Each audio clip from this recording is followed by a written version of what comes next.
Ako po si Miss Winnie at ito ang ating kwento. Magandang araw po sa inyo, Miss Winnie. Nais kong ibahagi ang isang kaganapan sa aking buhay.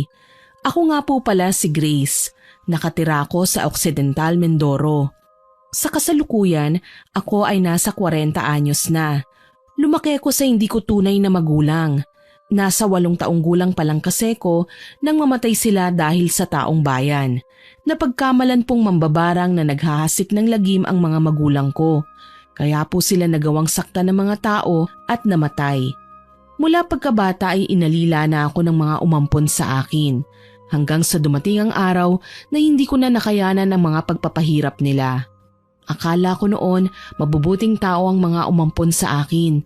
Pero mali pala ako. Mas masahol pa sa alipin ang sinapit ko sa poder nila. Pakiusap, tama na po. Huwag niyo akong saktan. Bakit? Pagod ka na ba? Sumunod ka sa amin para hindi ka nagugulpe.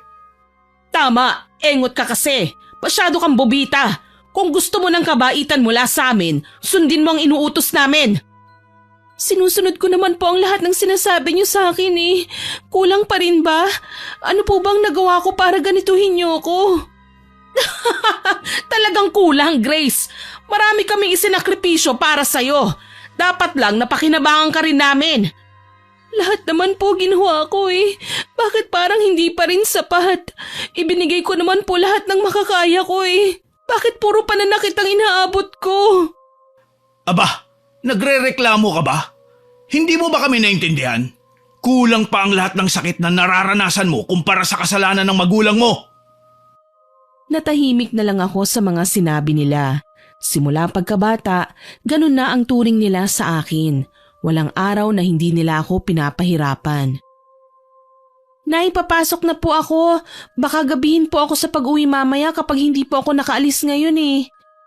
Ayan, ganyan dapat. Magsipag ka para naman matuwa kami sa'yo. Hindi yung puro kaiyak at paawa. Sige na, umalis ka na para marami kang kitain. Huwag mo rin kalimutan na bumili ng bigas at ulam. Tandaan mo ang bilin ko. Opo, aalis na ho ako. Baka may ibibilin pa po kayo? Ikaw, mahal, may ipabibili ka ba? Sabihin mo na para maisabay na ni Grace. Kung wala na po, aalis na ako. Mahuhuli na kasi ako sa trabaho eh. Hindi pa ako sumasagot. Huwag kang bastos. Laking gulat ko nang bigla akong sampalin ni tatay. Hindi ko akalain na sasaktan niya ako dahil lang sa maliit na bagay. Agad akong napahawak sa aking muka. Ramdam ko ang biglang pamamanhid ng ibaba kong labi dahil ito ang napuruhan sa pagsampal sa akin. Sa totoo lang, Miss Winnie, kung hindi lang malaki ang utang na loob ko sa kanila dahil sa pagpapalaki nila sa akin, matagal ko na silang sinagot-sagot at nilabanan. Pero dahil alam kong wala akong mapupuntahan kapag pinalayas nila ako, tiniis ko ang lahat ng pananakit nila sa akin, kahit pa sobra na ang pagpapahirap. Pwede naman ho kayong magsalita ng hindi nananakit eh. Kapag nahuli ako sa trabaho, baka matanggal ako. Wala na akong kikitain at mas lalo kayong magagalit sa akin. Ayan na naman siya. Iyak na lang ba ang alam mo? Sige na, umalis ka na. Huwag ka nang pumasok. Ang dami mong arte. Pero kailangan ko po ang trabahong ito. Hindi ako pwedeng matanggal. Hindi nga pwede. Maglaba ka na lang. Bakit? Susuway ka na naman ba sa akin? Wala akong pakialam kung matanggal ka. Ayoko po. Kailangan ko ng trabahong ito. Ayaw mong sumunod? Gusto mo uli na sampal? Eto ang sayo. Arte-arte ka ba ha? Tanggapin mo to ng matauhan ka. Naramdaman ko na lang ang malakas na suntok ni tatay sa sikmura ko. Sobrang kirot at namilipit pa ako. Kahit na nasaktan ako, tumakbo pa rin ako palabas ng bahay. Ayoko kasi na hindi pumasok sa trabaho. Nag-iipon din ako para makapag-aral sa high school. Simula nang makagraduate ako sa elementarya, pinatigil na nila ako sa pag-aaral. Sabi nila sa akin, magsasayang lang daw sila ng pera lalo na't hindi naman nila ako tunay na anak. Sobrang sama ng loob ko noon pero wala na akong magawa. Wala rin naman kasi akong matatakbuhan. Nasa 8 taon pa lang ako nang mamatay ang tunay kong magulang. Tanging sina Nanay Adelina at Tatay Mikoy ang kumupkop sa akin. Wala na rin kasi akong kamag-anak na gustong umampon sa akin. Pagkarating ko sa trabaho, nag-alala kagad sa akin ng mga kasama ko. Alam naman kasi nila ang sitwasyon ko, pero nagsisinungaling pa rin ako para pagtakpan sila Nanay Adelina at Tatay Mikoy sa tuwing nagtatanong sila. Kinulit pa nila ako para magsabi ng totoo, pero hindi na lang ako umimik. Sinimulan ko na ang mga gawain na nakatoka sa akin sa karinderya. Isinubsob ko ang sarili sa pagtatrabaho bilang serbedora at minsan ay tagahugas ng mga plato. Matapos ang trabaho, binili ko ang lahat ng bilin sa akin ni Nanay Adelina. Hindi ko rin nakalimutan ang sigarilyo ni Tatay Mikoy para naman kahit papaano makaiwas ako sa panggugulpi niya. Tuwing uwian po kasi ay ibinibigay na rin ng amo namin ng sahod, kaya may pera na kagad ako bago umuwi. Nakauwi na ho ako! Oh, nandito na pala ang swail nating ampon. Hindi ba't sabi ko wag kang binili ko naman ho lahat ng bilin nyo. Ito rin po ang yosi ni tatay. Aba, ganyan dapat. Para naman matuwa kami sa'yo. Pasensya na rin po kayo sa nangyari kanina. Kailangan ko lang sumuway para mabili lahat ng kailangan nyo, lalo na dito sa bahay. Mabuti naman at alam mo ang obligasyon mo. O siya, magluto ka na makakain na tayo. Sinunod ko ang lahat ng gusto nila kahit hindi na makatao kung ituring nila ako. Masakit para sa akin na hindi man lang nila ako minahal. Pero pinagpapasalamat ko na lang sa kanila dahil kahit papaano meron akong bahay na matutuluyan. Kahit pagod pa ako galing sa trabaho, ipinagluto ko kagad sila. Nang matapos ay inihanda ko na ang pagkain sa mesa, tsaka ko sila tinawag para kumain. Pero hindi man lang nila ako inalok. Kumain sila at walang pakialam sa akin.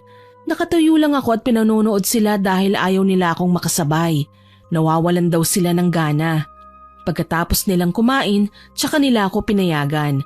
Mga tira na lang ang palagi kong pinagtsatsagaan. Umupo na ako pagkatapos nila at dinampot ang isang pirasong tuyo.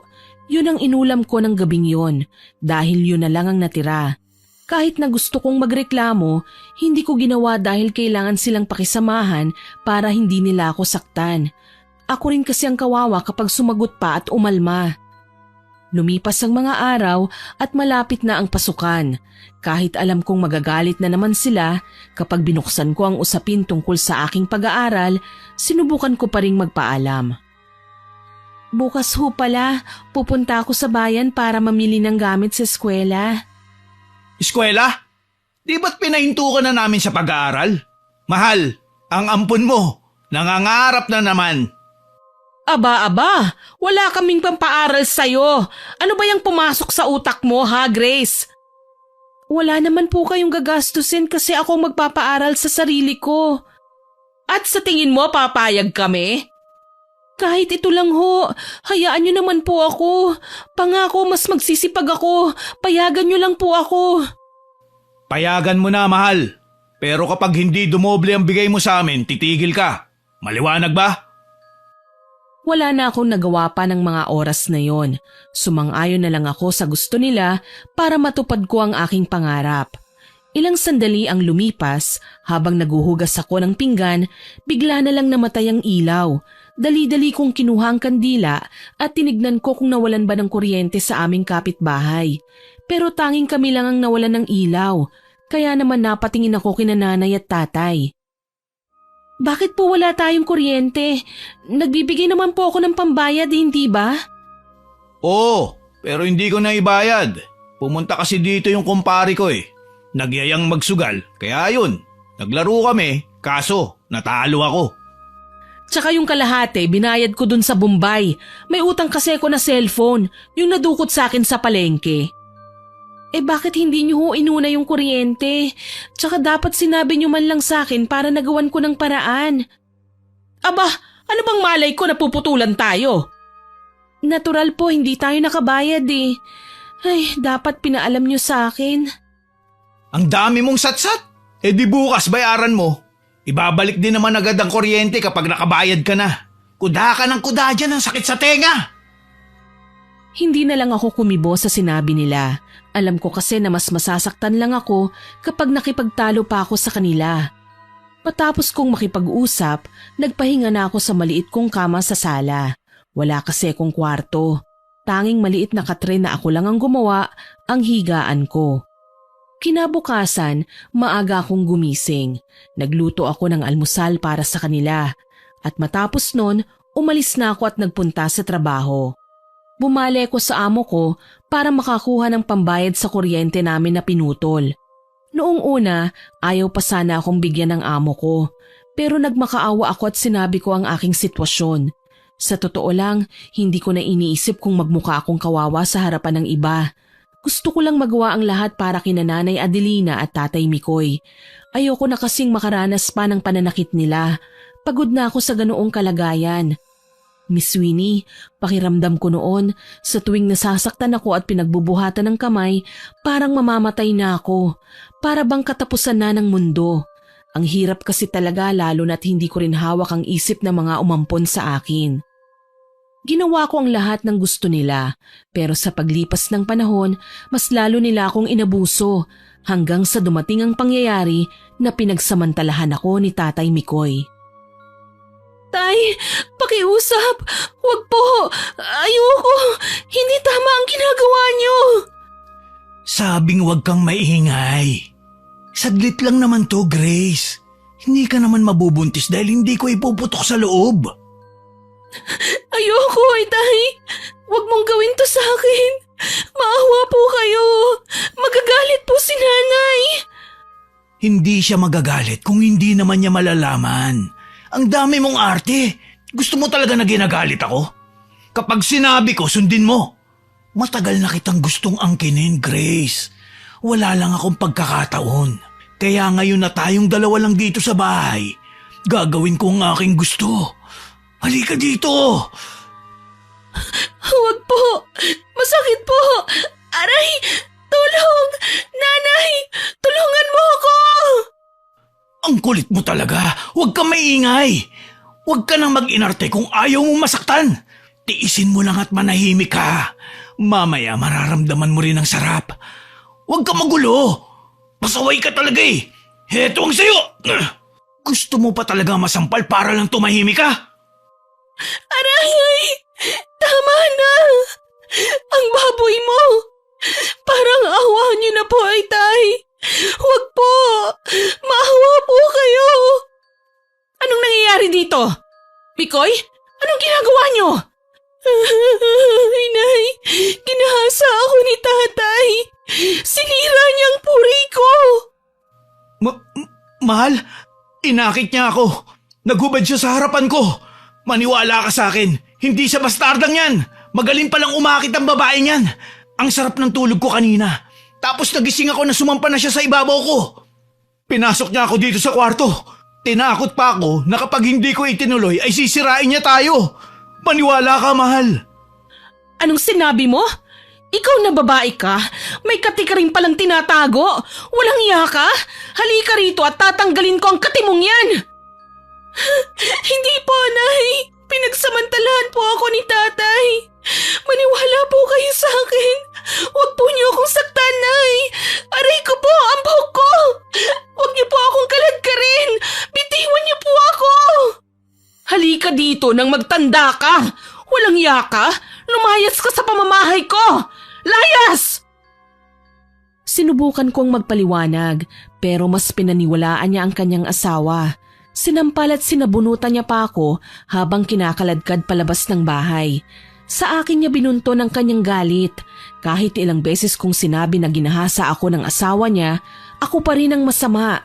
Binugbog niya ako hanggang sa labas ng bahay habang pinagsisigawan na makate ako at inakit ang asawa niya. Hiyang-hiya akong nagmamakaawa sa kanya dahil pinagtitinginan na kami ng mga kapitbahay. Pero wala siyang pakialam. Tumigil lang siya noong naubos na ang kanyang lakas. Pumasok siya sa loob ng bahay at pabalagbag na sinarado ang pinto. Wala akong mapuntahan noon kaya kumatok ako at nagmakaawa para patuloyin ako. Pero para silang bingi sa pagtawag ko. Hanggang sa binuksan na ni Tatay Mikoy ang pinto. Madaling araw na noon. Akala ko ay maawa siya sa akin. Pero pangisi-ngisi siya habang pinapapasok ako ng bahay. Iyak ako ng iyak. Awang-awa ako sa sarili ko at natatakot na ako sa kanila. Pero wala naman akong mapuntahan. Matapos ang araw na yon, mas lalo akong pinahirapan ni Nanay Adelina. Akala ko noon yun na ang pinakamasakit na nangyari sa aking buhay. Hindi pala, dahil may mas malala pa. Pumasok ako noon sa eskwelahan at nakalimutan ng bilin sa akin ng amo ko na bumili ng mga rekado. Kaya naman natanggal ako sa trabaho. Habang nasa eskwelahan ako, abot-abot na kaba ang aking nararamdaman. Hindi ako mapakali dahil sa pagtanggal sa akin sa trabaho. Alam ko kasing magagalit na naman sila sa akin. Hanggang sa natapos ang klase, nagmamadali akong naglakad pa uwi ng bahay. Pag-apa ko pa lang sa pintuan, isang malakas na sampalang inabot ko. Napahawak ako sa aking ilong na dumurugo na ng mga oras na yon. Muntik pa akong himatayin sa lakas ng sampal pero nagawa ko pa ring tumayo at gumapang papunta sa higaan. Tay, tama na po. Hindi na po ako papasok sa eskwelahan. Pangako, huwag niyo lang po akong saktan. Nag-usap tayo. Sabi mo doble ang ibibigay mo sa amin. Bakit natanggal ka sa trabaho? At ang dami pang bayarin sa eskwelahan niya.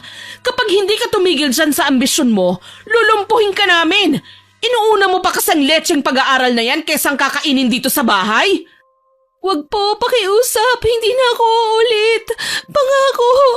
Maghahanap po ako ng bagong mapapasukan na trabaho. Gawin mo! Hindi yung puro kasatsat. Kulang sa gawa. Ang ganda-ganda ng trabaho mo dahil may pera ka na kagad pag-uwi. Tatanga-tanga ka kasi kaya ka tinanggal. Kundi ba naman utak biya?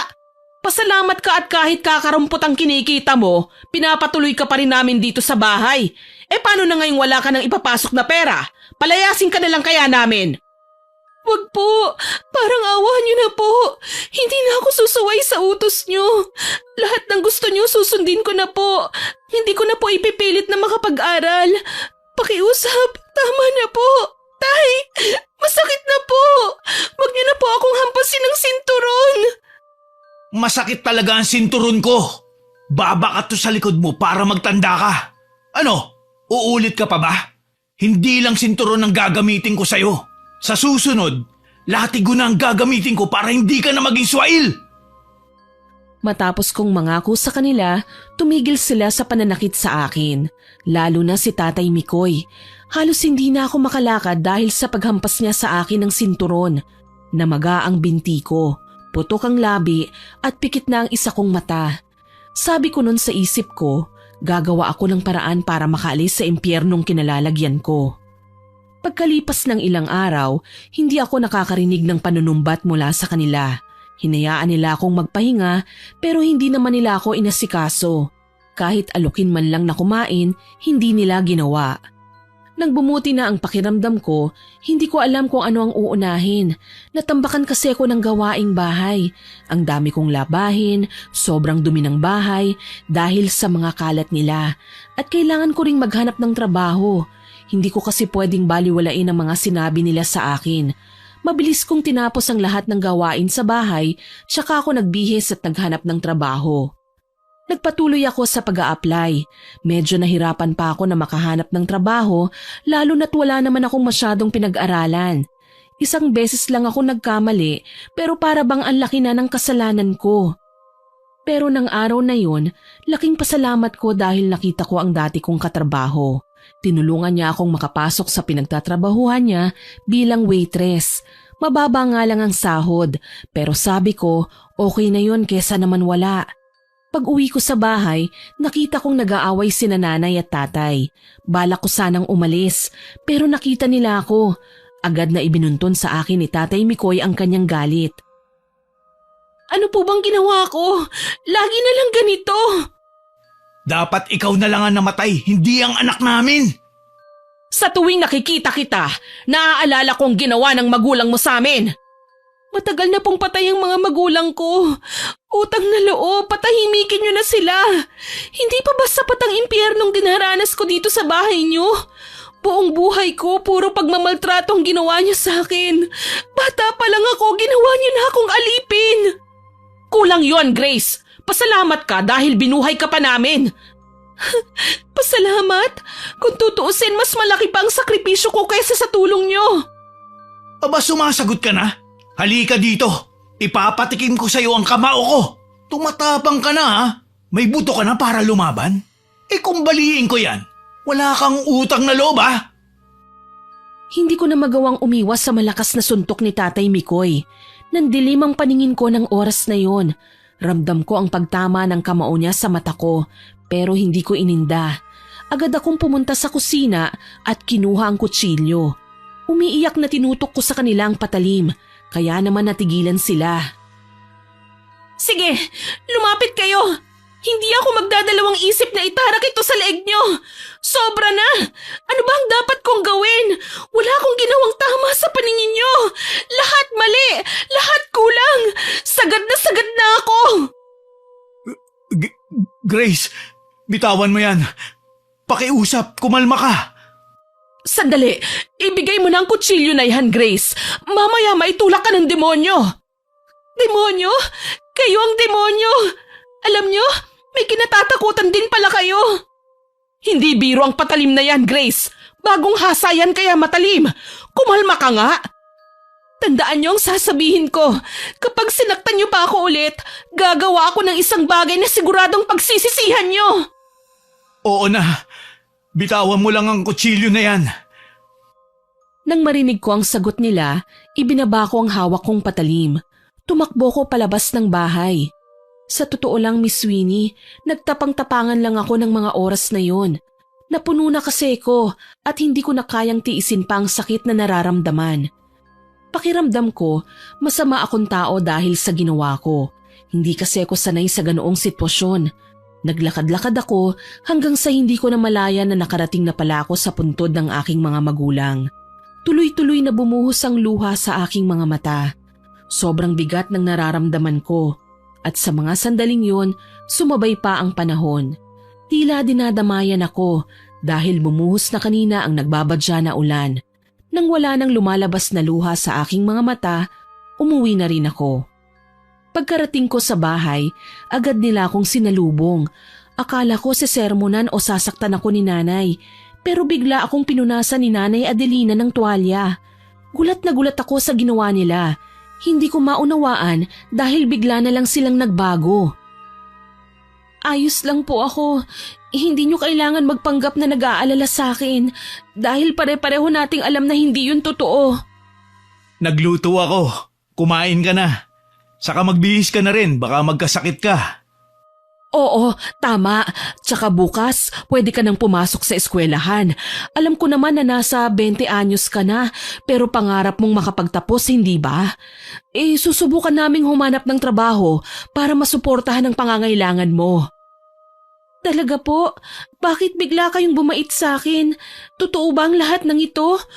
O baka dahil lang sa mga sinabi ko kanina at sa ginawa ko? Naisip namin na tama ka. Patay na ang mga magulang mo at sa amin ka ibinilin. Kaya dapat lang natratuhin ka namin ng maayos. Parang ang bilis niyong magbago ah. Kanina lang galit na galit kayo sa akin at halos patayin niyo ako. Pero masaya ako dahil nakita niyo na ang tama.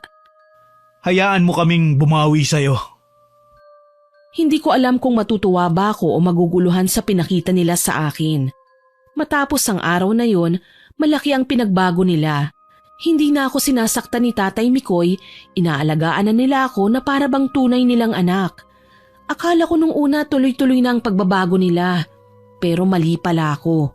Isang araw, papasok na sana ako sa bahay nang marinig ko na nag-uusap sila tungkol sa akin. Anong plano mo, Mikoy? Hindi pwedeng ganito na lang lagi. Dapat pahirapan natin ang babaeng yun. Hindi ko alam ang gagawin. Alam mo naman na kahit ako naiinis na. Mag-isip ka rin naman, hindi yung puro ako na lang. Nakakasuya na. Baka isipin ni Grace, takot tayo sa kanya. Baka gawin niya tayong alila. Pagod na akong magpanggap na mabait sa harap niya. Wala tayong ibang pagpipilian. Nakita mo naman kung paano siya magalit, di ba? Pwede siyang pumatay ng tao. Parang hindi mo naman kilala ang magulang niya. Mambabarang sila at nadamay pa ang anak natin dahil sa kanila. Yun nga ang iniiwasan natin, ang galitin siya. Pero hindi ko na kaya na magbait-baitan sa kanya. Kinasusuklaman ko ang magulang niya dahil halimaw sila. Kung hindi natin sila naging kaibigan noon, sana kasama pa natin si Maria hanggang ngayon at hindi ang anak ng mambabarang na yon. Maghinay-hinay ka sa pagsasalita mo. Parating na rin si Grace, baka marinig ka niya. Sa ngayon, magtiis muna tayo. Hindi ko alam kung hanggang kailan ko kayang magtiis, Mikoy. Kilala mo ko. Ayoko sa lahat yung nagpapanggap ako. Para akong natuod sa aking kinatatayuan. Pakiramdam ko, binuhusan ako ng malamig na tubig dahil sa mga nalaman ko. Hindi ko alam kung ano ang magiging reaksyon, lalo na at narinig ko ang tungkol sa tunay kong magulang. Sa totoo lang, hindi ko talaga alam na mambabarang ang mga magulang ko.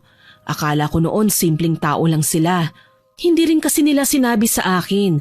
At dahil sa mga nalaman ko, naging malinaw ang lahat. Naunawaan ko kung bakit galit na galit sila sa namayapa kong mga magulang. Wala pa sana akong balak na pumasok pero bigla akong nabangga ang bote ng alak na nasa gilid dahil hindi ako nakatingin sa nilalakaran.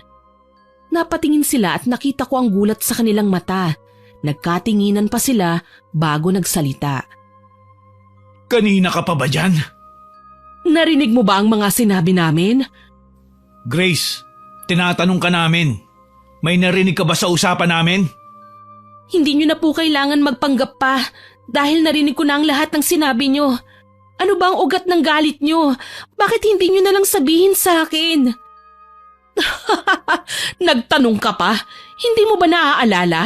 Magkalaro kayo ng anak namin nang dumating ang taong bayan. Napagkamalan nila si Maria na anak ng magulang mo. Siya ang pinatay ng walang kalaban-laban. Samantalang ang mga magulang mo, walang ginawa.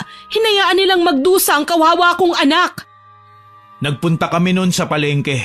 Naiwan si Maria sa inyo dahil gusto kanyang kalaro.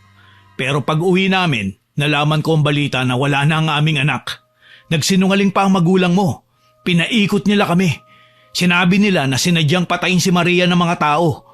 Wala raw silang nagawa sa galit nila. Kaya tumakas na lang. Iniwan nilang pinahihirapan hanggang sa mamatay ang anak namin. Tapos ikaw nagawa pa nilang ihabilin. Pero salamat sa'yo, nalaman namin ang totoo. Ako? Paano niyo nalaman ang totoo dahil sa akin? Hindi ko maintindihan. Nung maliit ka pa, madalas kang bangungutin. Palagi mong binabanggit ang pangalan ni Maria. Hanggang sa tinanong ka namin, ikinuwento mo ang nangyari ng araw na yon. Kaya naman simula noon, minaltrato ka na namin. Mabuti nga at ilang linggo pa lang na itinuturing ka namin na anak. Nalaman na namin ang totoo mula sa'yo. Ikaw ang kabayaran sa kasalanan ng iyong magulang.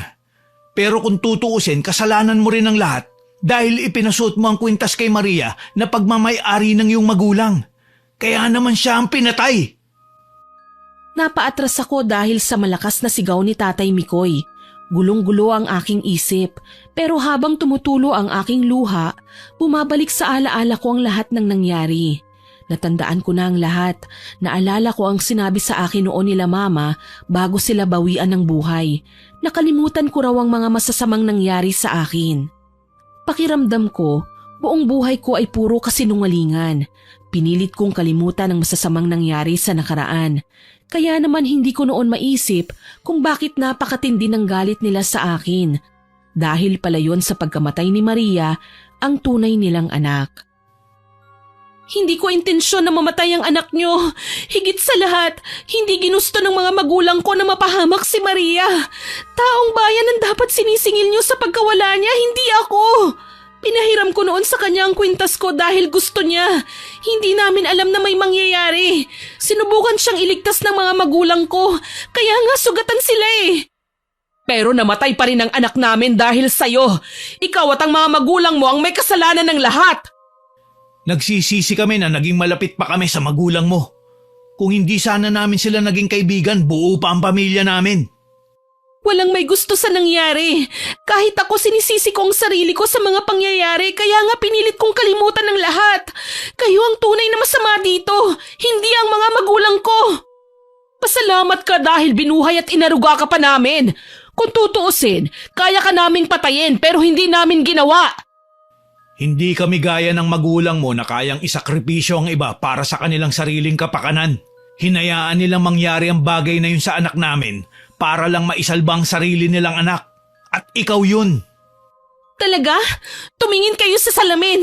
Mas masahol pa kayo kaysa sa kinamumuhian nyo.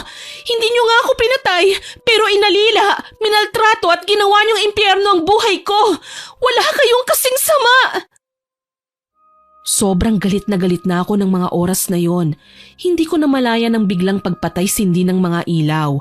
Hindi ko rin naramdaman na naapakan ko na pala ang basag na bote ng alak dahil sa aking emosyon. Pakiramdam ko, unti-unting nauubos ang pasensya ko. Lahat ng hinanakit na kinimkim ko sa loob ng maraming taon ay bigla na lang lumabas. Dinampot ko ang basag na bote ng alak at nilapitan ko sila. Napaatras at napaupo pa si Nanay Adelina dahil itinutok ko sa kanya ang basag na bote ng alak na aking hawak. Anong gagawin mo, Grace? Lumayo ka sa akin! Ngayon, alam mo na ang pakiramdam ng nagmamakaawa. Ganito lagi ang ginagawa niyo sa akin, hindi ba? Halos lumuhod ako sa harapan niyo pero naawa ba kayo? Hindi! Dahil demonyo kayo! Wala kayong kasing sama! Sarili niyo lang ang iniisip niyo! Ngayon, pinalalayo niyo ako? Akin na yan! Huwag mong sasaktan ang asawa ko! Papatayin kita! Tama na! Ayoko na! Pakiusap! Huwag mo kong sasaktan! Halika dito, Nanay Adelina! Huwag kang lalapit, Tatay Mikoy! Gigilitan ko ng leeg ang asawa niyo! Hindi na sila nakakilos pa. Hinila ko si Nanay Adelina. Itinutok ko sa kanya ang basag na bote ng alak at dahan-dahang lumabas ng bahay. Nang makalayo na kami, binitiwan ko siya at mabilis akong tumakbo palayo sa lugar na yon.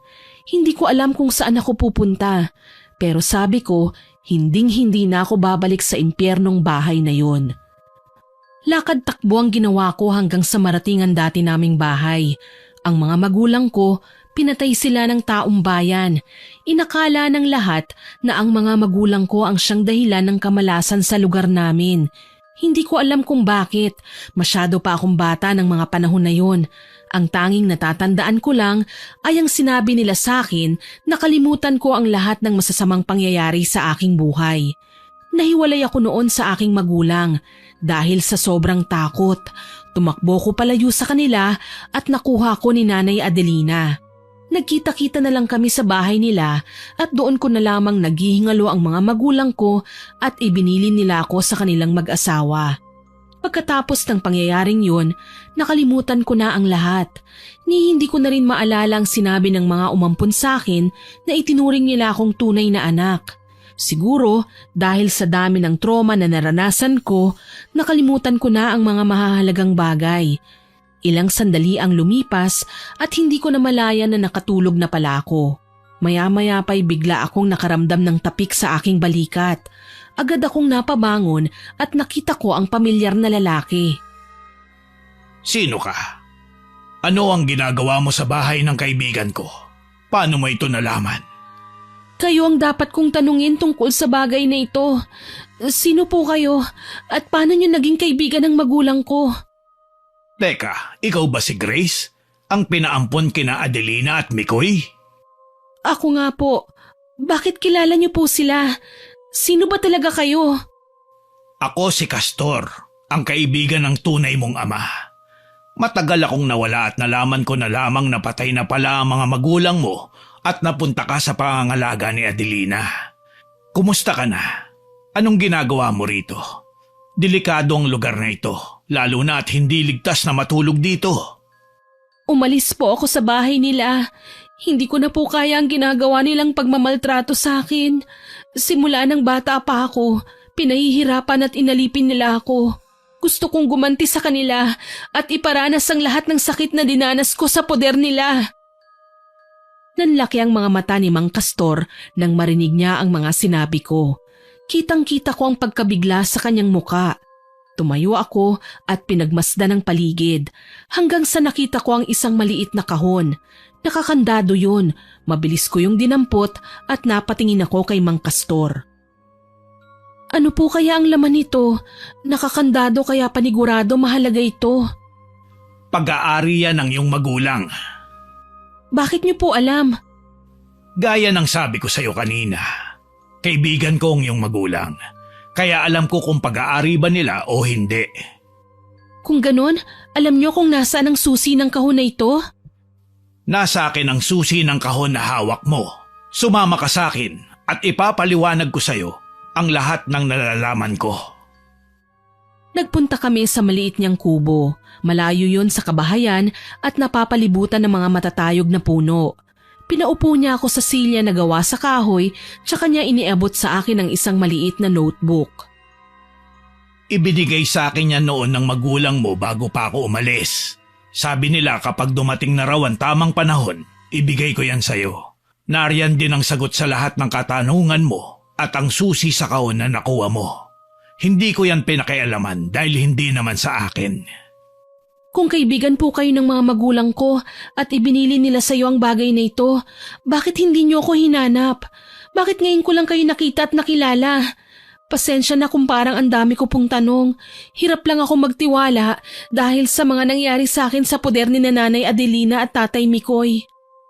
Ay, pasensya na. Hindi ko alam na minaltrato ka pala nila. Sinubukan kitang kunin sa kanila pero ayaw nila. Sabi nila mahal na mahal ka raw nila at parang anak na ang turing nila sa'yo. Kaya naman hindi ako nag-isip ng masama. Patawarin mo ko kung nahuli ako. Hindi na yun ang mahalaga. Ang importante ay nagkita na ho tayo. Ano man ang laman ng kahon at notebook, malakas ang hinala ko na marami ang magbabago sa pagkatao ko. Grace, meron kang dapat malaman. Ang notebook na ito ay puno ng mga alaala at kwento ng iyong mga magulang. May mga sinulat sila sa mga nangyari sa nakaraan, pati na rin ang mga dahilan kung bakit natapos ang kanilang buhay ng maaga. Ano po bang nakasulat dito? Bakit parang napakahalaga dahil nilagyan pa nila ito ng kandado? Buksan mo at basahin. Makikilala mo ang tunay na pagkatao ng iyong mga magulang at malalaman mo ang dahilan kung bakit naging mabigat ang mga pinagdaanan nila sa kamay ng taong bayan. Sige po, bubuksan ko na. Babasahin ko kung anong nilalaman nito at umaasa ako na lahat ng katanungan sa isipan ko ay magkakaroon na ng kasagutan. Tahimik kong binasa ang unang pahina ng notebook na hawak ko. Hindi ko alam kung ano ang mararamdaman ko habang binabasa ang lahat ng nakasulat. Pakiramdam ko unti-unti akong bumabalik sa nakaraan hanggang sa nabasa ko ang tungkol sa isang tao na sumira sa pangalan ng aking magulang. Sino ang taong sumira sa pangalan ng magulang ko? Nasaan na siya? Hindi naman kasi nakasulat dito ang detalye tungkol sa taong yun. Hindi mo na kailangan pang makilala kung sino siya dahil pinatay na sila ng mga magulang mo. Ang mahalaga ngayon ay malaman mo ang totoo at magawa mo ang gusto mo. Ano ba talaga ang plano mo? Gusto kong iparamdam sa umampon sa akin ang dinanas kong hirap.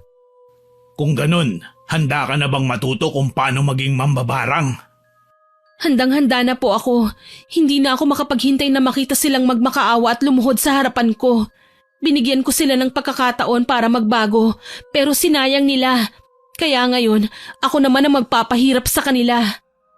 Tama. Huwag kang mag-alala dahil tutulungan kita para mabigyan ng aral sina Adelina at Mikoy. Hindi ko palalampasin ang lahat ng ginawa nila sa akin. Ang pagiging mambabarang iha ay hindi lamang basta paggamit ng mahika o sumpa. Kailangan mong matutunan ng tiyaga, disiplina at tamang pagkontrol sa kapangyarihan.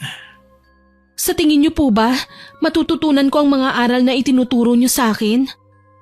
Oo naman. Sa tamang panahon, matututo kang gumamit ng barang. Talaga po? Pahahalagahan ko ang lahat ng ituturo niyo sa akin, Mang Castor. Pero tandaan mo, ang sumpang bibitiwan mo, maaaring bumalik sa'yo kung gagamitin mo sa maling paraan. Natahimik ako sa sinabi ni Mang Castor. Sa pagdaan ng araw, napapansin ko na mas dumadalas ang pagpapakita ng mga itim na paru-paro sa paligid ko. Nagtanong ako noon sa kanya at sabi ni Mang Castor, senyales daw yon na nagbubukas na ang aking kakayahan. Paano ko po malalaman kung handa na ako? Kapag dumating ang araw na handa ka na, hindi mo na lang basta malalaman ang sikreto ng pambabarang. Mararamdaman mo rin yun sa dugo mo. Ibig sabihin kusa na lang lalabas? Mararamdaman mo na yun. Huwag ka lang magmadali. At tandaan mo ang lahat ng bilin ko sa'yo. Huwag po kayong mag-alala. Hindi ko sasayangin ang lahat ng bilin niyo sa akin. Pangako po ito. At hindi nga siya nagkamali dahil natutunan ko ang lahat ng itinuro niya sa akin. Hanggang isang araw, pinigyan niya ako ng isang regalo. Nang buksan ko ito, isang itim na bilog na parang holen ang nakita ko sa loob nito. Parang may kakaibang enerhiyang dumaloy sa katawan ko nang hawakan ko ito. Alam ko noon na hindi ito ordinaryong bagay. Sa sandaling yon, alam kong tapos na ang pagsasanay ko at oras na para gumanti. Mahabang panahon din akong nagsanay at wala akong naging balita sa mga umampon sa akin. Itinuon ko kasi ang pansin ko sa pag-aaral ng itim na kaalaman upang mabalikan ko sila. Naituro ko na sa iyo ang lahat ng dapat mong malaman. Aalis na ako, Grace. Kailangan na ako sa amin. Naway sa susunod nating pagkikita, payapa na ang iyong isipan. Mag-iingat ka at naway magtagumpay ka sa iyong mga plano. Maraming salamat po sa lahat ng mga turo at gabay niyo sa akin. Talagang nakatulong ito sa aking pag-unlad. Wala yun. Ginawa ko lamang ang nararapat. Sana kapag bumalik po kayo, makabawi na ako sa inyo. Mababayaran ko rin ang lahat ng tulong niyo sa akin. Wala yun. Ipinagbilin ka sa akin ng mga magulang mo. Kaya naman ginawa ko lamang ang nararapat. Mag-iingat po kayo. Ikaw rin. Sana magkita pa tayo, Grace. Ayon sa turo sa akin ni Mang Castor, mas mabisa na ako mismo ang pupunta sa biktima ko para ilagay ang sumpa. Kaya naman sinadya ko na makita sina Nanay Adelina at Tatay Mikoy. Gulat na gulat sila nang makita ko. Matagal na rin kasi kung hindi nagpakita sa kanila. Agad na lumapit sa akin si Nanay Adelina. Niyaya niya pa ako sa kanilang bahay at mabilis akong sumama upang maisagawa ko ang aking plano. Umupo kami sa sala. Nakipag-usap ako at sumasagot sila sa akin na para bang wala silang ginawa sa aking masama. Nasa kusina naman si Tatay Mikoy sa mga oras na yon. Abala siya sa paghahanda ng merienda. Habang nakaupo kami, nagpapanggap ako na nakikipagkwentuhan sa kanila. Pero sa isip ko, handa na ang malagim kong plano para makaganti sa kanila. Habang nagtatawanan sila, dahan-dahan kong inuusal ang isang orasyon na hindi ko pinapahalata sa kanila. Sa ilalim ng mesa, 2 insekto ang pinakilos ko, isang itim na langgam at isang maliit na gagamba. Dahan-dahan silang gumapang papunta kay Tatay Mikoy at Nanay Adelina. Alam kong hindi nila mararamdaman yon sa umpisa, pero kapag dumapo na ang aking barang sa kanila, doon magsisimula ang tunay na paghihirap. Matapos ang ilang saglit, tumayo ako at bahagyang ngumiti sa kanila. Pasensya na po, kailangan ko na pong umuwi eh. Ha? Aalis ka na kagad? Bakit parang nagmamadali ka? Oo nga, hindi pa tayo nakakapagkwentuhan. May gagawin pa po kasi ko eh. Hindi ka na babalik dito? Pasensya na po, pero hindi na po. Sige, hayaan mo na siya. Ingat ka. Ngumiti ako ng pilit kahit sukang-suka na ako habang kausap sila. Pagkalabas ko sa kanilang bahay, alam kong magsisimula na ang kabayaran sa lahat ng ginawa nila sa akin. Simula nang bumisita ako sa bahay nila, hindi na ako tumigil sa pagdalaw ng palihim. Tuwing pupunta ako, mas lalong lumalala ang itsura nila. Sa una, simple lang ang nangyari. Si Nanay Adelina ay madalas magreklamo na masakit ang katawan niya, para daw laging may tumutusok sa laman niya. Pero kahit anong inumin niyang gamot ay walang epekto. Samantala, si Tatay Mikoy naman ay madalas na hinihika at sumasakit ang tiyan. Pero habang lumilipas ang mga araw, mas lumalala ang kanilang nararamdaman. Pagkalipas ng 2 linggo, dumalaw ako ulit. Pagpasok ko, nakita ko kagad si Tatay Mikoy sa sala. Halos hindi ko siya makilala. Payat na siya. Halos kita na ang buto sa kanyang balat at ang kanyang muka ay namumutla, puno ng malalalim na guhit, para siyang hindi natutulog. Paglapit ko, biglang bumuka ang kanyang bibig at doon ko nakita ang nakakakilabot na itsura niya. Punong-puno ng malalaking sugat ang loob ng kanyang bibig, para bang may bumutas sa kanyang gilagid at dila at may lumalabas pang madilaw na likido. Sinadya kong magpanggap na para bang nag-aalala ko sa kanila. Hindi ko pinahalata pero alam kong nagdududa na sila sa akin. Makikita kasi yon sa kanilang mga mata. Sa gilid ng mata ko, nakita ko naman si Nanay Adelina na nakahiga sa papag. Nanginginig at pawisan. Ang kanyang tiyan ay lumaki, para bang punong-puno yun ng tubig o kung anong hindi normal na laman. Napansin ko rin na nanginginig ang kanyang kamay at ang mga daliri niya ay parang may gumagapang sa ilalim ng balat. Tahimik akong nakatitig pero sa loob-loob ko, natutuwa ako. Sabi ko, yun ay simula pa lamang at hindi pa tapos ang pagpapahirap ko sa kanila. Magsasalita pa lang sana ako pero agad akong pinaalis ni Nanay Adelina at Tatay Mikoy. Kaagad akong lumabas ng kanilang bahay. Umalis na lang ako doon at hindi na dumalaw pa. Sa totoo lang, kinabahan talaga ako ron, Miss Winnie. Hindi ko kasi naisip na hihingi sila ng tulong sa isang mambabarang na tumutulong sa mga kagaya nilang biktima ng sumpa. Hanggang sa sumagi sa isipan ko ang mga binilin ni Mang Castor. Napatapik ako noon sa noo at naisip ko na mali ang ginawa ko. Pero sinabi ko sa aking sarili na hindi na ako pwedeng umurong. Itinuloy ko na lang ang aking nasimulan. Lumipas ang ilang buwan, wala naman nangyari sa akin na kakaiba. Hanggang isang araw, naramdaman ko na lang na bumabalik sa akin ang ginawa kong sumpa. Isang gabi, para akong mamamatay.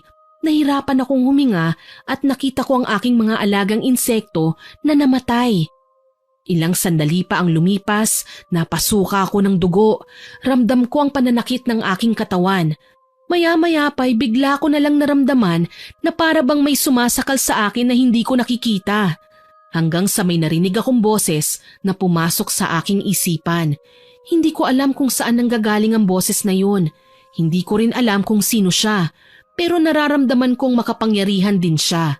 Kapag tinatanong niya ako, ay sinasagot ko lamang. Narinig ko rin ang boses ni Nanay Adelina. "Sino ka? Magpakilala ka sa akin. Bakit mo binabarang sina Adelina at Mikoy? Anong kasalanan nila sa'yo?" "Hindi ako magpapakilala. Malaki ang pagkakasalang nagawa nila sa akin at hindi ko hahayaan na hindi sila managot." "Grace, ikaw ba yan? Tanggalin mo na ang sumpa na nilagay mo sa amin. Huwag mong hintayin na ibalik namin yun sa'yo." "Wala kayong dapat ipagmalaki. Hindi ako natatakot sa inyo. Danasin niyo ang paghihirap na pinaramdam niyo sa akin." Pakiusap, Grace. Kung ikaw man yan, tanggalin mo na ang nilagay mong sumpa sa amin. "Magtiis kayo. Hindi ko aalisin ang sumpang nilagay ko sa inyo. Magdusa kayo." "Matigas ka, ha? Wala akong pagpipilian kundi ang pahirapan ka at ibalik sa'yo ang sumpang nilagay mo sa kanila." "Huwag kayong makialam dito. Wala kayong alam sa kasamaan ng mga taong tinutulungan nyo. Hindi to maaari. Hindi mo ako matatalo." Hindi ko na nagawa pang sumagot dahil napasukan na ako ng uod. Ramdam ko ang aking panghihina. Bago pa ako makapagsalita ng orasyon, bigla na lang nandilim ang aking paningin at doon na ako nawala ng malay. Nang muli kong iminulat ang aking mga mata, nakita ko si Mang Castor. May hawak siyang bimpo at ipinunas niya yon sa aking noo. Sinabihan na kita, Grace, pero hindi ka nakinig. Mabuti na lang at naisipan kong dalawin ka at nakinig ako sa kutob ko. Kung hindi, baka hindi na kita naabutan ng buhay. Pasensya na po, pero sinabi ko naman sa inyo na gagantihan ko sila. Nabanggit ko na po yun sa inyo. Nakakainis lang, nagawa nilang malabanan ng sumpang nilagay ko sa kanila. Hindi pwedeng maging masaya sila at hindi sila maghirap. Ano ba talaga ang gusto mong mangyari? Papatayin mo ba talaga sila? Hindi, ayoko naman pong pumatay ng tao. Ang gusto ko lang ay pagsisihan nila ang mga ginawa nila sa akin. Kung ganon, alam mo dapat kung anong klaseng sumpa ang ilalagay mo sa kanila.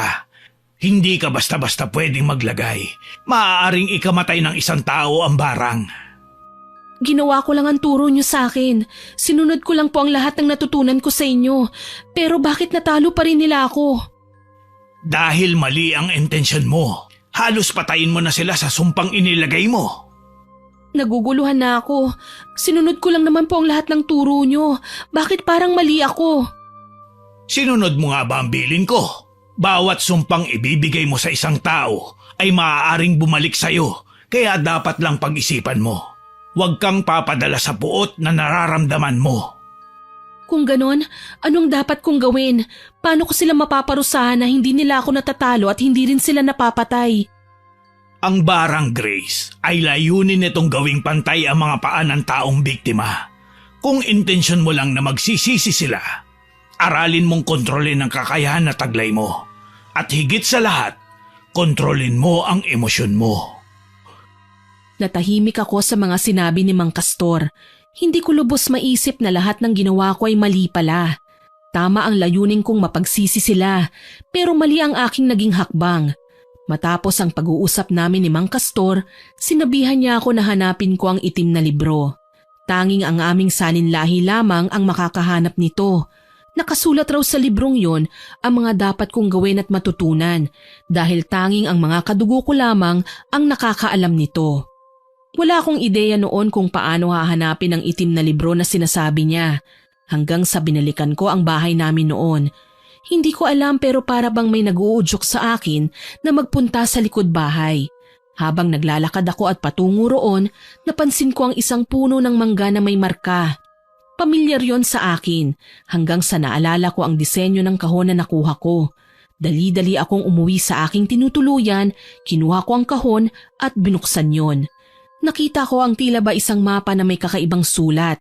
Hindi ko maintindihan dahil nakasulat sa ibang lengguwahe. Meron ding mga drawing, kagaya ng bilang ng lakad o hakbang, may mga puno at iba pang simbolo. Pinag-aralan ko ang mapa at nalaman ko sa likod bahay lang din nito tinuturo ang kailangan ko.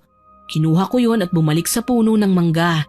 Sinunod ko ang mga nakasulat sa mapa hanggang sa napadpad ako sa isang malaking puno ng balete. Nakita ko ang marka na simbolo sa katawan ng puno at may araw pa na nagtuturo pababa.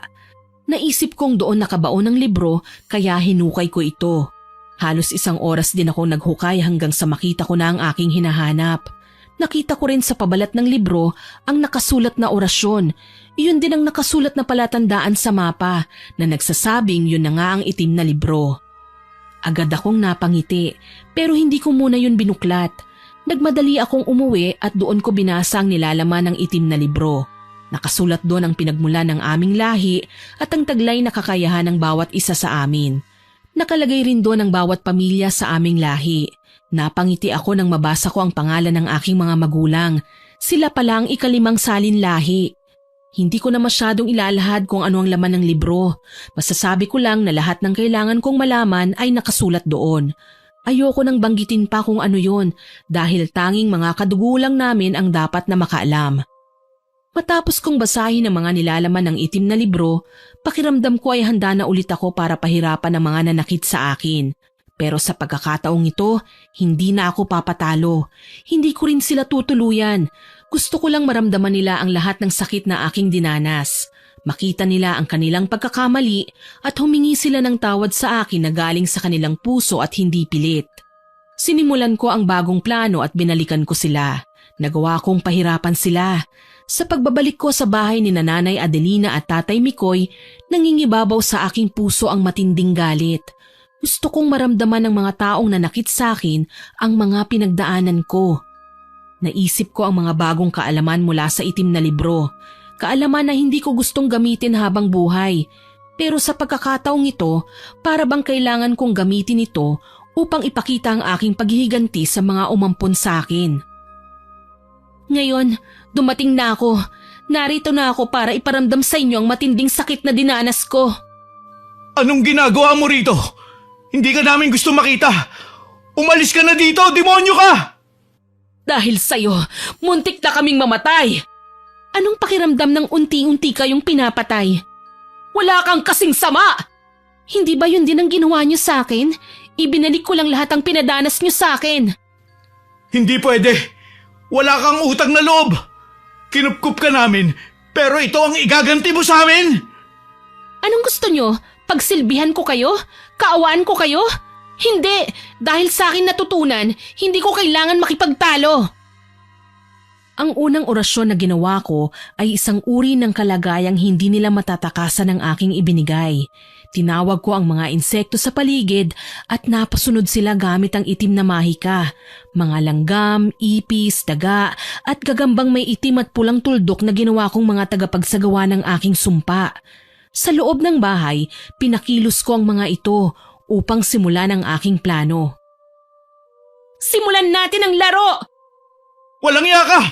Manang-mana ka sa magulang mo! Demonyo ka! Mambabarang! Salot! Ano itong pinapasok mo sa bahay namin? Mga nakakadiring hayop! Alisin mo ang mga yan! Walang iya ka talaga! Kung demonyo ako, ano pa kaya kayo? Sana noon palang pinatay ka na namin! Sana nga para hindi na ako naghirap pa. Ginawa niyo akong alipin. Sa buong buhay ko, puro paghihirap ang aking dinanas. Ginawa namin yung para makagandi!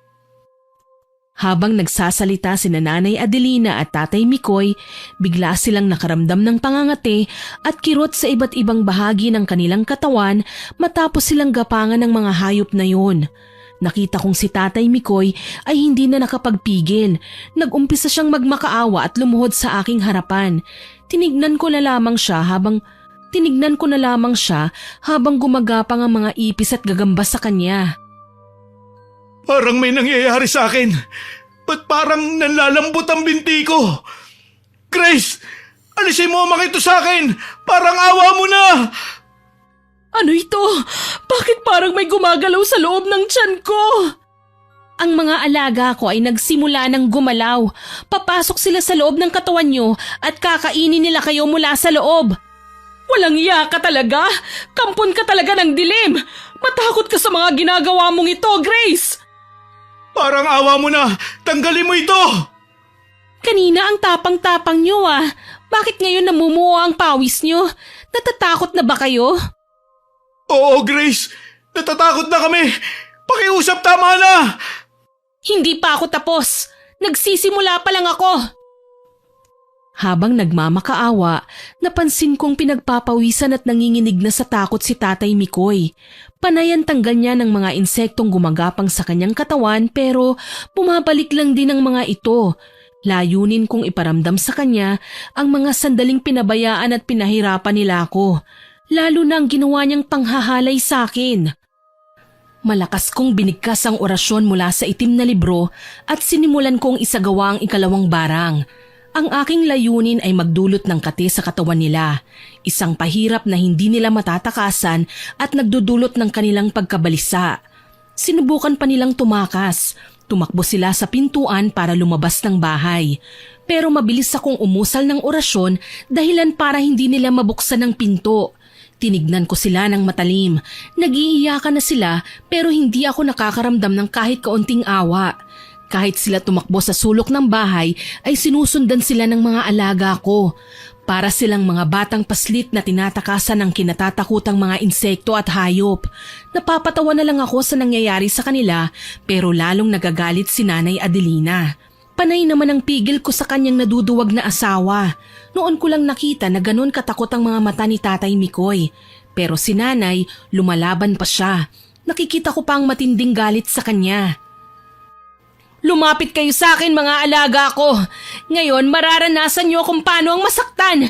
Mararamdaman niyo ang bawat kilos ng aking mga insekto sa loob ng inyong katawan. Tama na. Sobra na ang iyong ginagawa, Grace. Sige, patayin mo kami. Kapag ginawa mo yun, mas masahol ka pa sa amin. Ang tapang mo pa rin, Nay. Sa halip na magmakaawa ka gaya ni Tatay Mikoy, nagmamalaki pa kayo? Oo naman. Kailanman hindi ako luluhod sa isang kagaya mo. Isang pagkakamali na binuhay ka pa namin. Kung ganon, magdusa ka. Tama na. Ako na ang humihingi ng tawad. Pakiusap, tumigil ka na. Maawa ka sa amin. Maawa? Hindi ba't ganyan din ang sinabi ko sa inyo? Naawa ba kayo sa akin? Di ba hindi? Ang mga ilaw ay nagpatay-sindi habang nag-uusal ako ng orasyon.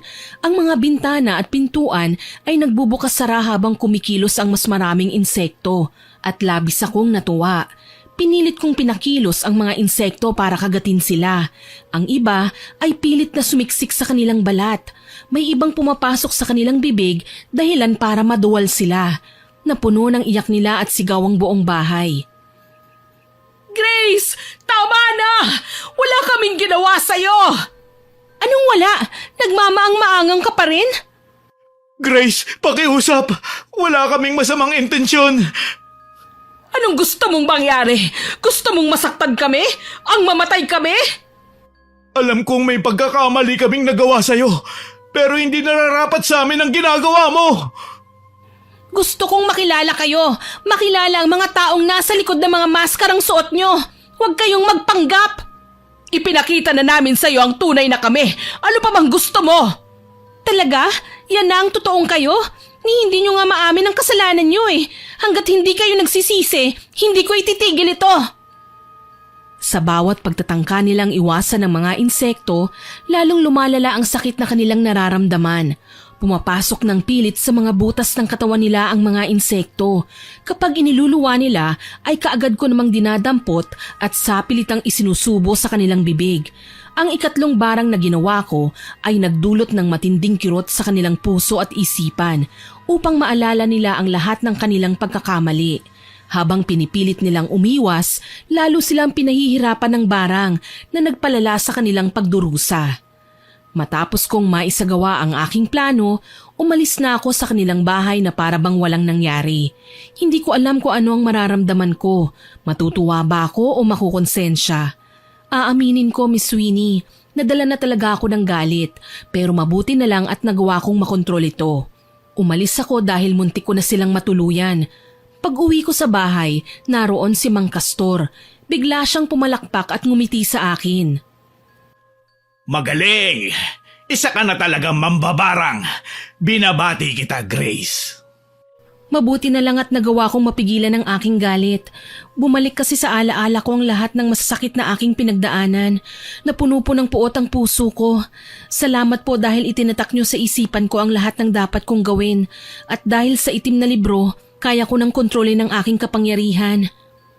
Natutuwa ako na marinig ang bagay na yan mula sa'yo. Nakita ko ang ginawa mo kina Adelina at Mikoy. Hanggang kailan mo sila pahihirapan? Magdurusa sila hanggat hindi nila inaamin ang kanilang kasalanan. Hindi ako titigil hanggat hindi sila nagsisisi at humihingi sa akin ng tawad mula sa kanilang puso. Mag-iingat ka. Alam mo naman ang pwede mangyari. Huwag ka lang susobra at bantayan mo ang kalusugan mo. Baka masyado ka nang naglalabas ng lakas. Kapag nilabanan nila ang sumpa mo at mahina ka, pwede kang matalo. Alam ko po, nangyari na yun nung una kaya hindi ko hahayaan na maulit muli. Basta't palagi mong tatandaan ang bilin ko. Hindi ko alam kung kailan ulit ako makakadalaw dahil may problema rin ako sa amin. Sana maayos na ang lahat sa pagbalik ko. Sana nga po, sila lang naman ang hinihintay ko. Matapos ang araw na yun, nagpatuloy ako sa aking ginagawa. Palihim akong dumadalaw kina Nanay Adelina at Tatay Mikoy. Nakita ko kung gaano sila nahirapan. Nabalitaan ko ring humingi sila ng tulong at nagpunta sila sa dating tumulong sa kanila. Pero wala rin itong nagawa. Alam niya na siguro kung ano ang kaya kong gawin at marahil nakita niya ang tunay na ugali ng mga taong tinulungan niya noon. Sa paglipas ng mga araw, hindi pa rin sila humihingi ng tawad sa akin hanggang sa naisipan kong muling magpakita sa kanila. Kumusta kayo? Masaya bang maghirap? Grace, ikaw ba yan? Siya nga, masaya ka na ba? Naghihirap na nga kami, gaya mo noon. Hindi ako masaya, sobrang tuwa ko. Pero alam nyo ba, nalulungkot din ako kasi naghihirap kayo. Pakiusap, tama na Grace. Hirap na kami. Masama kaming tao pero hindi nararapat sa amin ang ginagawa mo. Hindi nararapat? Paano naman yung ginawa niyo sa akin? Yung paulit-ulit yung pananakit sa akin, pagmamaltrato at paninisi niyo kahit patay na ang mga magulang ko. Patawarin mo kami. Nagsisisi na ako sa mga nagawa ko sa'yo. Adelina, mahal, humingi na lang tayo ng tawad. Para saan? Hindi niya tayo pakikinggan. Kinasusuklaman niya tayo. Yun ba talagang tingin niyo sa akin, Nanay Adelina? Ganito ba ako kasama para hindi magpatawad? Kung ang Diyos nga ay kayang magpatawad, ako pa kaya na tao lamang? Dinamay mo pa ang Diyos sa kasamaan mo! Mahiya ka nga, Grace! Mahal, tama na. Aminin na lang natin ang mga nagawa natin sa kanya. Magsisi tayo. Maling-mali naman talaga ang ginawa natin. Ang galit natin sa mga magulang niya ay ibinuntun natin sa kanya kahit na wala siyang kinalaman sa nangyari. Natahimik si Nanay Adelina sa mga sinabi ni Tatay Mikoy. Maging ako ay hindi makapaniwala sa aking narinig. Inamin niya na meron silang kasalanan. Hindi ko rin akalain na sasabihin niya ang lahat ng yun. Lalo na't kilala ko si Tatay Mikoy bilang matapang at hindi nagpapatalo. Dahan-dahang naglakad si Tatay Mikoy palapit sa akin. Laking gulat ko nang bigla siyang lumuhod at paulit-ulit na humihingi ng tawad sa akin. Pakiusap, Grace. Tanggalin mo na ang nilagay mo sa amin na sumpa. Ako na ang humihingi ng tawad para sa asawa ko at sa aking sarili. Ano bang sinasabi mo, Mikoy? Nahihibang ka na ba talaga? Nahihibang pala talaga ang tawag mo sa taong tinanggap ang kanyang pagkakamali. Mabuti pa si Tatay Mikoy. Aminado siya sa kanyang mga pagkakamali. Pero totoo ba talagang nagsisisi ka na, Tay? Oo, Grace. Mukha ba ako nagpapanggap? Kung ang pag-aamin ng mga kasalanan ko ang tanging paraan para mapatawad mo kami, gagawin ko yun ng buong puso. Ano bang saysay ng pagsisinungaling? Sa uli, malalaman mo rin ang totoo. Mas mabuti pang tanggalin ko ang maskara kaysa magdusa habang buhay. Kaya sana, bigyan mo pa kami ng ikalawang pagkakataon. Kung ganon, tinatanggap ko na po ang paghingi nyo ng tawad. Makakaasa kayo, mawawala ng paghihirap nyo. At ako, paano naman ako? Hindi mo ba ako pagagalingin? Ang sumpang nilagay mo sa akin, hindi mo ba ito aalisin? Ang tanong, nagsisisi na ba kayo talaga? Parang hindi ko pa nakikita na talagang nauunawaan yung pagkakamali nyo. Mukhang kulang pang dinaranas yung paghihirap para buksan ang inyong mga mata sa katotohanan. Hindi kumibo si Nanay Adelina sa sinabi ko. Ramdam ko na ayaw niyang aminin ang lahat ng kanyang mga pagkakamali. Kaya umalis na lamang ako. Hinayaan ko siyang mag-isip at pagdusahan ang mas malalang sakit na binigay ko sa kanya. Pag-uwi ko sa bahay, pagod na pagod ako. Nahiga ako sa banig at pinagnilay-nilayan ng lahat ng mga nangyari.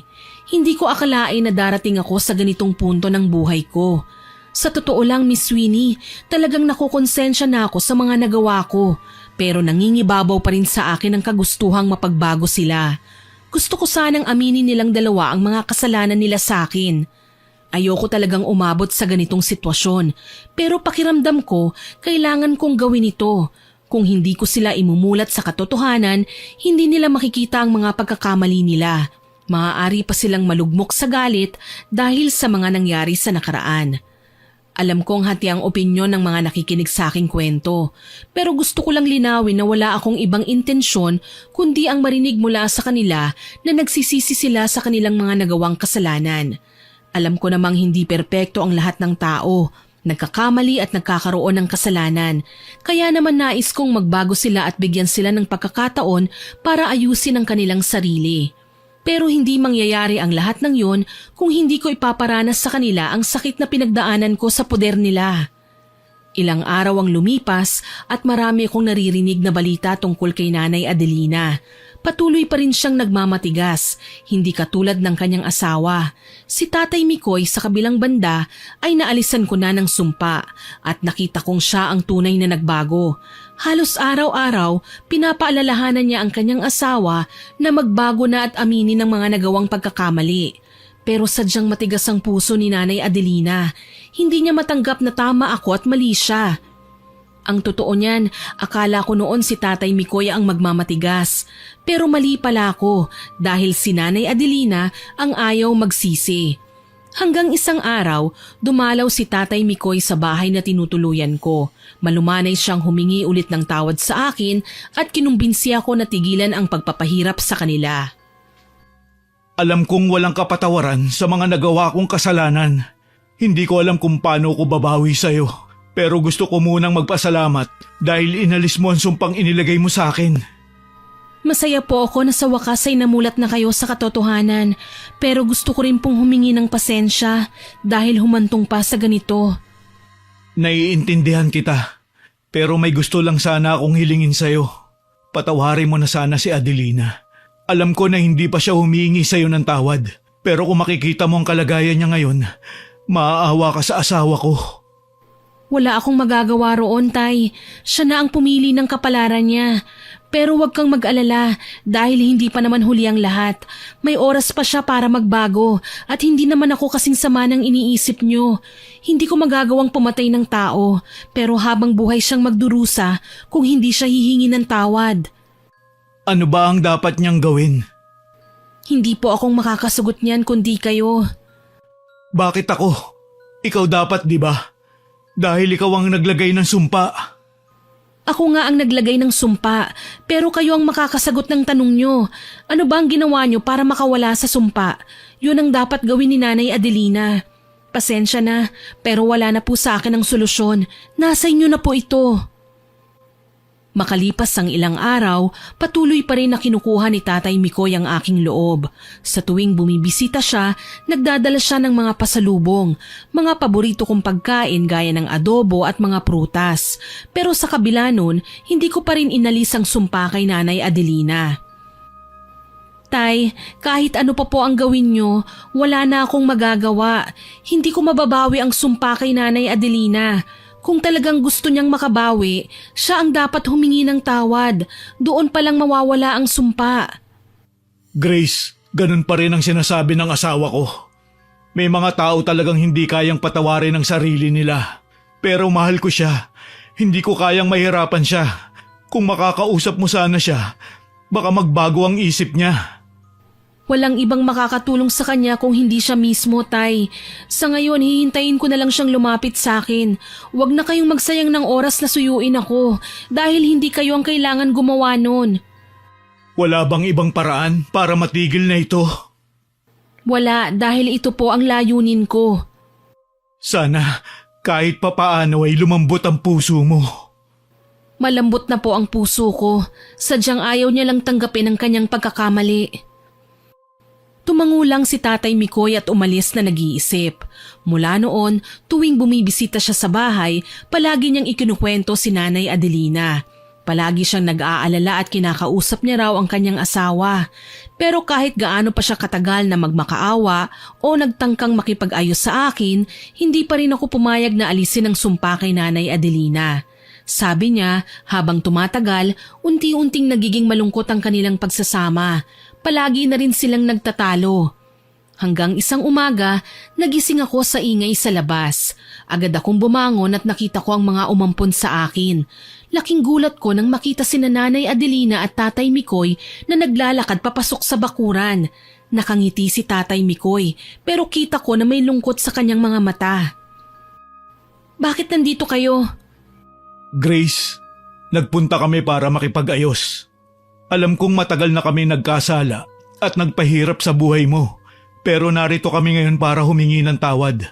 Gusto naming malaman mo na nagsisisi na kami. Oo, Grace. Naiintindihan ko na ang mga nagawa ko. Pasensya na kung hindi kita tinrato ng maayos. Ang galit ko ay binuhos ko sa'yo. Yan ang aking pagkakamali. Pakiusap, patawarin mo na ako. Natutuwa ako na marinig ang mga salitang yan mula sa inyo. Naiintindihan ko na hindi mo kasalanan ng mga nangyari sa nakaraan. Patawarin niyo rin sana ako sa mga nagawa ko. Hindi na mahalaga mga nangyari. Ang importante, nalaman na natin ang ating pagkakamali. Bakit ngayon lang kayo humingi ng tawad? Bakit hindi niyo ito ginawa noon? Ang mga salita niyo ay parang hangin, walang saysay kung walang gawa. Nakita na namin ang aming mga pagkakamali. Ipinaliwanag na ni Mikoy sa akin. Gusto naming maging mas mabuting tao. Handa akong gawin ang lahat para sa'yo. Sinunod ko mga sinabi mo, Grace. Kung talagang nagsisisi kayo, ipakita niyo sa akin. Alam namin yun, Grace. Kaya nga kami nandito. Kung totoo man ang sinasabi niyo, ipakita niyo. Huwag kang mag-alala dahil ipapakita ko sa'yo na totoong nagsisisi na ako. Akala nyo ba madali lang ito? Nagdusa ako ng sobra sa kamay nyo. Napakahirap sa akin na magpasensya at patawarin kayo. Sinubukan kong iparamdam ang sakit na dinanas ko. Sa mga nagdaan, sinubukan kong ayusin ang mga sugat sa puso ko. Pwede bang patawarin mo na lang siya, Grace? Hindi ko din alam kung kailan kami makakabawi. Pero nandito kami ngayon, kumakatok sa puso mo. Patawarin mo kami. Alam kong hindi madali ang mga pinagdaanan mo. Pero handa kaming gawin ang lahat. Mapatawad mo lang kami. Alam kong kasalanan nyo ang lahat kung bakit naging ganito ako. Pero hindi na maibabalik ang dati. Pwede bang bigyan mo kami muli ng pagkakataon? Umabot na kami sa bagay na ito kaya hindi na kami susuko. Sana matanggap mo ang aming paghingi ng tawad. Handa kami sa lahat ng bagay para makabawi. Sige, bibigyan ko kayo ng pagkakataon, pero kailangan na ipadama at ipakita nyo. Gusto kong makita na totoo ang mga sinasabi nyo. Yan ang gusto naming ipakita sa'yo, Grace. Magsisimula kami sa lahat ng kailangan at hindi na namin sasayangin ang pagkakataon na ibinigay mo sa amin. Alam kong mahihirapan kang magtiwala sa amin, lalo na sa akin dahil matagal kong napagtanto ang aking kamalian, pero makakaasa ka na tutupad kami sa aming sinabi. Sana nga po, huwag niyo na sanang sayangin ang pagkakataon na ito dahil baka sa susunod hindi ko na magawang magpatawad. Alam namin yon, Grace. Ilang beses mo na kaming binigyan ng tsansa para magbago. At ngayon napag-alaman ko na mali ang mga ginawa namin sa'yo. Hindi ko alam na naging halimaw na pala ako sa harap ng anak ng aking kaibigan dahil sa galit. Mabuti naman at namulat na ang mga mata niyo, Nanay Adelina. Hindi ko naman gusto na saktan at pahirapan kayo. Gusto ko lang ipakita ang inyong mga pagkakamali. Kaya nga, salamat dahil iminulat mo kami sa katotohanan. Napangiti ako sa mga nangyari. Habang nagiging malinaw na ang lahat, alam kong magiging bahagi na sila ng aking bagong simula. Kung ito ay magbibigay ng pagbabago, handa akong makita ang kanilang tunay na pagkatao. At nagpatuloy kami sa pag-uusap. Napuno ng pangako mula sa kanila ang usapan. Puno rin ng pag-asa na balang araw ang mga alaala ng sakit at hapdi ay mapapalitan ng saya. Habang nag-uusap kami ni Nanay Adelina at Tatay Mikoy, unti-unti kong nakilala ang kanilang mga tunay na damdamin. Ang mga pagkakaiba ng aming nakaraan ay tila naging tulay upang matuto kaming pare-pareho. Bakit ba kasi sa akin yung sinisi ang lahat ng nangyari? Ano po bang dahilan? Napuno kami ng galit. Namatay ang magulang mo at nagsinungaling sila sa amin. Kaya ikaw ang napagbuntunan namin. Pero ngayon, alam ko na mali ang nagawa namin. Ngayon naiintindihan ko na po. Sana noon pa lang, napag-isip-isip nyo na. Hindi na sana tayo umabot sa ganito. Babawi kami. Pangako. Naramdaman ko ang tindi ng kanilang pagsisisi. Sila ang mga taong minsang nagdala sa akin ng labis na sakit, pero sa mga oras na yon, naramdaman kong may pag-asa pa. Tapos na po ang usapan na to. Wala na akong dapat pang sabihin. Hindi kita pipilitin na alisin mo ang sumpa sa akin, pero sana matapos na ang lahat ng ito. Narinig ko na po ang gusto niyong sabihin, Nay, kaya makakaasa kayo na matatapos na po ang lahat. Salamat, Grace. Hanggang sa mga oras na yon, nanatili pa rin ang hinanakit ko sa kanila. Pero sa kanilang pagluhod sa harapan ko, nabuhayan ako ng pag-asa. Makakaasa kayong pagbibigyan ko kayo ng pagkakataon, pero kailangan tuparin niyo ang inyong pangako. Ang mga ugat ng takot at galit ay kailangan ng malimutan. Ipinapangako ko, simula ngayon, magiging mas mabuti kaming tao. Hindi na kami uulit sa mga pagkakabaling ito. Aasahan ko lahat ng sinabi niyo. Salamat sa pagbibigay sa amin ng pagkakataon, anak. Sana lang hindi ako nagkamali sa pagpapatawad ko sa inyo. Makakaasa ka. Makalipas ang ilang linggo, matapos ko silang makausap, talagang nagsumikap sila. Sinimula ni Tatay Mikoy ang pagtulong sa mga tao sa barangay at nakiisa siya sa mga gawain doon, kagaya ng pag-oorganisa ng mga feeding program para sa mga bata. Isinama niya rin si Nanay Adelina para hindi naiinip sa bahay. Ipinakita nila na hindi lang sila sa akin bumawi, kundi sa ibang tao rin. Hanggang isang araw, Nagpunta ako sa kanilang bahay. Narinig kong nag-uusap sila at rinig ko ang saya sa kanilang boses. Mukhang masaya po kayo ah. Oo, Grace. Pinag-usapan namin ang mga proyekto natin. Sama-sama tayong makakatulong sa iba. Kaya gusto naming ipaalam at hingin sa iyo ang tulong mo para sa susunod na feeding program natin. Makakaasa ba kami? Oo naman po, walang problema. Sa susunod na linggo na yon, asahan ka namin ha? Sige po, pupunta ako. Nakakatuwa naman dahil nagkakasundo na tayo. Nakaramdam ako ng saya dahil sa kanilang pamumuhay. Hindi namin alam na sa kabila ng mga nangyari, may magandang simula pa palang mangyayari. Oo nga, ipagpapatuloy natin ang mga proyekto natin. Salamat, Grace. Ang mga bata ay siguradong magiging masaya dito. Tiyak ko marami na naman tayong matutulungan. Masaya po ako sa pagbabago ninyo at gusto kong maging parte nito. Hindi kami magiging ganito kung hindi dahil sa'yo. Hindi po, pinili niyo po yan kaya masaya ako. Malaking parte ka ng pagbabago namin. Salamat dahil iminulat mo kami sa kabutihan. Matapos ang araw na yon, sama-sama kaming gumawa ng mabuti hanggang sa muli kaming nagkita ni Mang Castor. Nakatanggap ako ng mga balita tungkol sa'yo, Grace. Binabati kita. Mukhang nahanap mo na ang kapayapaan sa puso mo. Salamat Mang Castor, ito na ang isang bagong simula. May mga aral akong natutunan sa mga pagsusumikap ng mga umampon sa akin. Itong laban mo ay nagbukas ng bagong daan. Lahat tayo ay may mga pagkakamali. At ang totoong yaman ay nasa kung paano natin pinapangatawan ito. Kung hindi dahil sa inyo, baka hindi ako masaya ngayon. Nararapat sa'yo na maging masaya dahil mabuti kang tao, Grace. Natutuwa ako sa tagumpay mo. Ang mga salita na narinig ko mula kay Mang Castor ay parang pintig sa puso ko. Natagpuan ko sa aking sarili ang higit pang kabutihan. Tumayo para sa mga pangarap at makipagtulungan bilang pagbabago sa kapwa. Bilang katibayan ng paghingi ng tawad ni Nanay Adelina at Tatay Mikoy sa akin, nag-ipon sila para muling mabawi ang minanang lupa ko sa aking mga magulang. Nalaman ko na isinanla pala nila ito. Nung sandaling yun ko rin nalaman na may lupa palang iniwan sa akin ng mga magulang ko. Akala ko ay tanging yung bahay lang, pero bahagi lang pala ito ng kabuuan. Doon na nagsimula ang bago kong buhay. Sobrang saya ko po, Miss Winnie. Sabi nga, sa dulo ng mga alon at unos, pagkatapos ng pagsubok ay magbibigay daan ito para sa mas magandang tatahakin. Sa huli, ang mga sakripisyo ay nagbunga ng pagbabago, pag-unawa at tunay na pagkakaibigan. Kaming tatlo, wala na kaming natirang hinanakit mula sa nakaraan. Napalitan na yon ng pagpapatawad at pagmamahalan.